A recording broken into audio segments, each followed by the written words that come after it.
बिस्मिल्लाहिर्रहमानिर्रहीम। अस्सलाम वालेकुम क्लास। आज हम अल्केन्स का एक न्यू रिएक्शन स्टडी करेंगे, that is nitration. Now what is meant by nitration?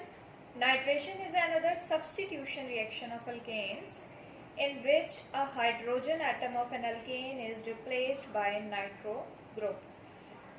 मतलब हम अगर अल्केन का एक जनरल फॉर्मूला लिखें और एक जनरल अल्केन है और नाइट्रिक एसिड से उसे हम ट्रीट करवाएं और नाइट्रिक एसिड का हम ओपन स्ट्रक्चर लिख रहे हैं, that is NO2OH at 450 degree C, what will happen? This hydrogen of alkane will be replaced by nitro group and RNO2 will be formed. Plus byproduct क्या बनेगी यहाँ पे? H from alkane and OH from nitric acid will combine together to form water. तो ये हमारे पास क्या है जी? नाइट्रेशन। और ये चूंकि रिएक्शन वेपर फेज में हो रहा है, नीचे देखे मैंने मेंशन किया है कि इस रिएक्शन में क्या करते हैं हम, we take the gaseous mixture of alkanes plus large excess of 60% nitric acid and it is passed through a narrow tube at elevated temperature, and as a result we get complex mixture of mononitroalkanes। तो चूंकि ये देखें ये वाला reaction vapour phase में हो रहा है, इसलिए हम इसे क्या बोलते हैं? Vapour phase nitration. अब कुछ बातें इस रिएक्शन के बारे में वन बाय वन हम देख लेते हैं कि क्या होता है इस रिएक्शन में। In the reaction CC bond of alkane break. Next क्या है जी? Higher alkanes give much more complex mixture. अब अगर अल्केन सिंपल थी, जिस तरह से मीथेन ले लें, वो तो बहुत सिंपल रिएक्शन होगा। इथेन ले लें, that will also be a very simple reaction. लेकिन हम बात कर रहे हैं कि अगर हम ले लें हायर अल्केन्स, तो हायर अल्केन्स के केस में क्या होता है? Higher alkanes give much more complex mixture, और वो जो कॉम्प्लेक्स मिक्सचर बनेगा तो वहां पे हम उस कॉम्प्लेक्स मिक्सचर को कैसे सेपरेट करेंगे? प्रोडक्ट को may be separated by fractional distillation. Students, हमारे पास एक टेक्निक है फ्रैक्शनल डिस्टिलेशन, जिसमें हम अपने मिक्सचर के कंपोनेंट्स को बॉइलिंग पॉइंट्स में डिफरेंस की बेसिस पे सेपरेट करते हैं। नेक्स्ट पॉइंट क्या है जी? Nitration of alkanes can be predicted by simple rule. अब यहाँ पे देखें, जब तक हम बात कर रहे हैं सिंपल अल्केन्स की तो रिएक्शन बहुत सिंपल है। जब तक हम बात कर रहे हैं मीथेन की, इथेन की, प्रोपेन में देख लें आप। लेकिन जब हम हायर अल्केन्स की तरफ मूव करते हैं तो वहां पे हमें एक रूल, बहुत सिंपल सा रूल है जो फॉलो करना पड़ेगा नाइट्रेशन के लिए। All those nitro alkanes are produced that will form by replacement of any hydrogen atom. Point to remember के जो हमारे पास नाइट्रो अल्केन्स बन रही हैं वो कहाँ, किस तरह से बन रही हैं कि हमारा जो स्टार्टिंग अल्केन है उसका कोई हाइड्रोजन एटम रिप्लेस होगा और अल्काइल ग्रुप, ठीक है? या तो हाइड्रोजन रिप्लेस होगा, हाइड्रोजन एटम, और alkyl group of the starting alkane. यानी स्टार्टिंग अल्केन, अब जिस तरह से यहाँ पे देखें एग्जाम्पल हम स्टडी करेंगे नाइट्रेशन ऑफ ब्यूटेन। अब इस रिएक्शन में आप स्टूडेंट्स देखें, ये हमारे पास है जी ब्यूटेन। यहाँ पे मैंने कार्बन नंबर मेंशन कर दिए हैं ताकि आपको समझने में आसानी हो। 1 2 3 4। अब इस रिएक्शन में आप देखें कि अगर हम इस रूल को अप्लाई करें तो क्या होगा।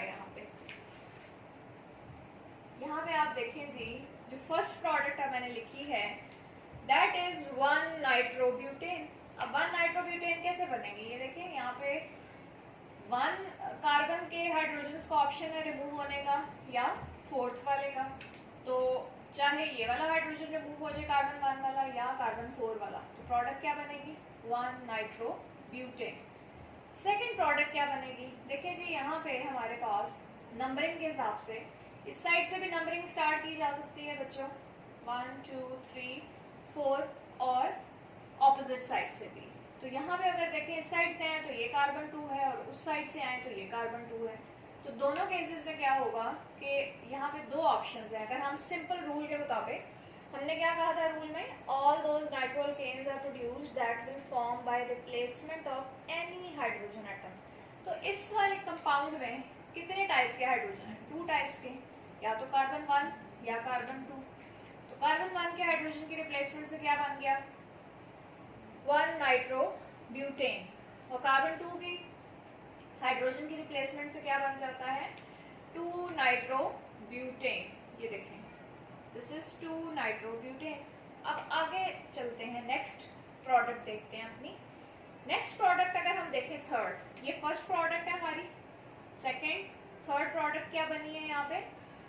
नाइट्रोप्रोपेन। अब देखें, अगर नाइट्रोप्रोपेन बनी है तो इसका क्या मतलब है? इसका मतलब है कि या तो कार्बन 1 और 2 वाला बॉन्ड ब्रेक हुआ है, मतलब carbon carbon alkyl group remove हो गया, या कार्बन 3-4 वाला बॉन्ड ब्रेक हुआ है। एक ही बात है ना, यहाँ से 1-2 कर लें या उस साइड से आप नंबरिंग स्टार्ट कर लें। तो अगर यहाँ से हमारे पास कार्बन कार्बन बॉन्ड ब्रेक हो जाए तो अल्काइल ग्रुप रिप्लेस हो जाएगा और यहाँ पे क्या लग जाएगा जी? नाइट्रो। सो नाइट्रोप्रोपेन। अब चलें जी, उसके बाद हम क्या कहते हैं कि नेक्स्ट प्रोडक्ट क्या है? एक ऑप्शन तो ये है कि कार्बन 1-2 का बॉन्ड ब्रेक हो जाए। नेक्स्ट ऑप्शन क्या है जी? अगर इस ऑप्शन को अब हम छोड़ दें तो अदर ऑप्शन क्या बनता है? कौन सा बॉन्ड ब्रेक करेगा? Other option is the breakage of carbon number 2 and 3 carbon number bond. तो उस केस में हमारे पास क्या बन जाएगा? देखें, 2 इथाइल ग्रुप्स आ गए, तो क्या बन गया? Nitro ethane. और लास्ट ऑप्शन क्या है? लास्ट ऑप्शन ये है कि अगर हमने कहा जी मिथाइल ग्रुप रिमूव हो गया हमारे पास, तो ये वाला जो है ये क्या है? Propyl. This is methyl group. तो लास्ट प्रोडक्ट हमारे पास क्या बन गई जी? Nitro methane. तो यहाँ पे आप देख लें कि किस तरह इस रूल के अकॉर्डिंगली हमने प्रोडक्ट्स फॉर्म किए हैं कि all those nitro alkanes are produced that will form by replacement of any hydrogen atom. ये देखें, हाइड्रोजन एटम्स हमने रिमूव करके देखें, और alkyl group of starting alkane. अब यहाँ पे देखें, मैंने मेंशन किया है कि 2 नाइट्रोप्रोपेन नहीं बन सकती हमारे पास। क्यों नहीं बन सकती? अकॉर्डिंग टू द रूल अगर हम देखें तो प्रोपेन के साथ अगर प्रोपाइल ग्रुप बनता है यहाँ पे इस अल्काइल ग्रुप की रिमूवल से, तो नाइट्रोमीथेन बनेगी और 1 नाइट्रोप्रोपेन बन सकती है। 2 नाइट्रोप्रोपेन इसलिए नहीं बन सकती कि हमारी स्टार्टिंग अल्केन प्रोपेन नहीं है, बल्कि क्या है? ब्यूटेन। सो ये पॉइंट आपने याद रखना है। अब यहाँ पे हम आते हैं इस रिएक्शन के एक और पॉइंट की तरफ कि हमारा जो मिक्सचर बना है प्रोडक्ट्स का, mixture consist of all the possible mononitro derivatives. अब इन्हें हम क्या कह सकते हैं? मोनोनाइट्रो क्यों कह रहे हैं? देखिए, हर प्रोडक्ट में 1 नाइट्रो ग्रुप आ रहा है। Derivatives of alkanes and mononitro derivatives of its every possible fragment. इस रिएक्शन की प्रॉपर्टीज में हमने देखा था जी, कार्बन कार्बन बॉन्ड ब्रेक हो रहा है, तो हम कह सकते हैं कि यहाँ पे फ्रेगमेंटेशन हो रही है, फ्रेगमेंट्स बन रहे हैं। देखिए, मिथाइल फ्रेगमेंट बना था तो नाइट्रोमीथेन बन गई। इसी तरह से प्रोपाइल फ्रेगमेंट बना तो हमारे पास क्या बन गई? नाइट्रोप्रोपेन। तो इस तरह से यहाँ पे क्या बनती हैं हमारे पास? Different products. अच्छा, यहाँ पे अब एक और रिएक्शन मैं आप लोगों को एक्सप्लेन करती हूँ। ये तो हमने लिया था सिंपल ब्यूटेन, उसमें हमने देखा कि प्रोडक्ट्स क्या बन रही हैं। अब हम एक और रिएक्शन स्टडी कर लेते हैं यहाँ पे, जिसमें हम अपना स्टार्टिंग मटेरियल क्या ले लेते हैं जी? लेट्स से आइसोब्यूटेन है हमारे पास, ये this is isobutane, one of the isomer of N-butane. तो आइसोब्यूटेन में कंडीशंस वही हमने लगा दी। हमारा टेम्परेचर क्या आ गया जी?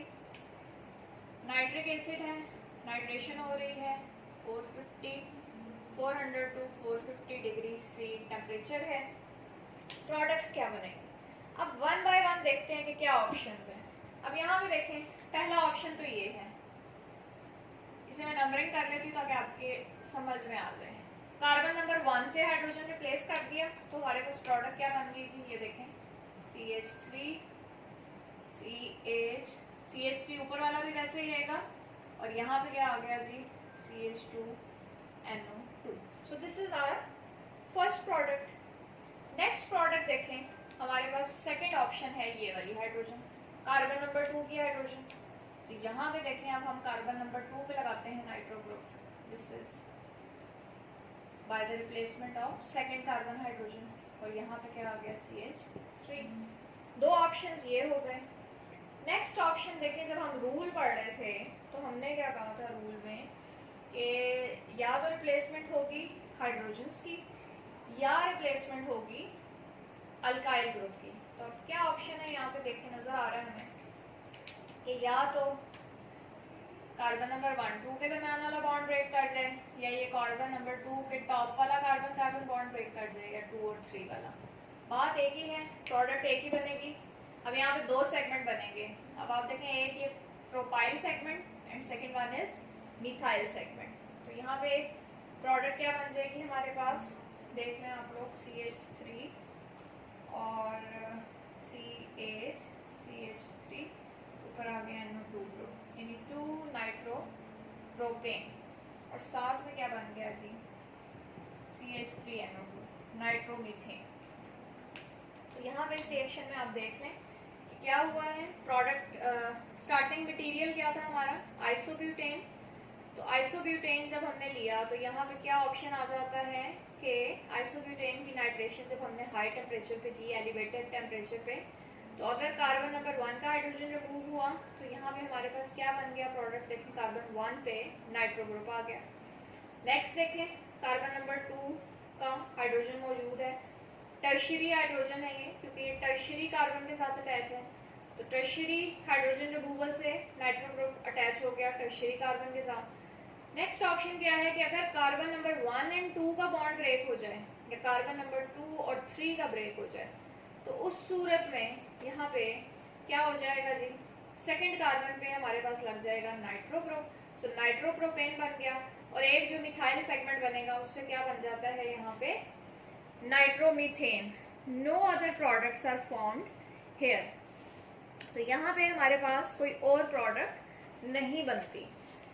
अब यहाँ पे देखें जी, अगर हम इस रिएक्शन के मैकेनिज्म की बात करें तो जितने अवेलेबल एविडेंसेस हैं वो ये सजेस्ट करते हैं कि जो नाइट्रेशन हो रही है अल्केन्स की वो फ्री रेडिकल मैकेनिज्म के थ्रू होती है, जस्ट लाइक हैलोजिनेशन।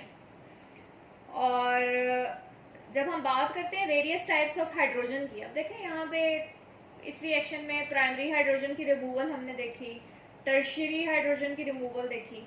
तो ये जो प्राइमरी और टर्शियरी हाइड्रोजन की रिमूवल की ईज है ये इक्वल नहीं है, मतलब हर हाइड्रोजन का रिमूवल डिफरेंट रेट पे होता है। नाइट्रेशन ऑफ अल्केन्स जो है, ये जो हमने देखा, हमने कहा जी वेपर फॉर्म में पूरा रिएक्शन हो रहा है, तो इसे हमने कह दिया जी वेपर फेज नाइट्रेशन। अब अगर नाइट्रेशन ऑफ अल्केन्स जो है उसे हम कैरी करें लिक्विड फेज में, और वो कैसे होगी, लो टेम्परेचर पे, तो वो क्या हो जाएगी जी लिक्विड फेज नाइट्रेशन। और उसमें क्या करते हैं, मिक्सचर ऑफ अल्केन ले लेते हैं और nitric acid at 100 to 150 degree C for several hours.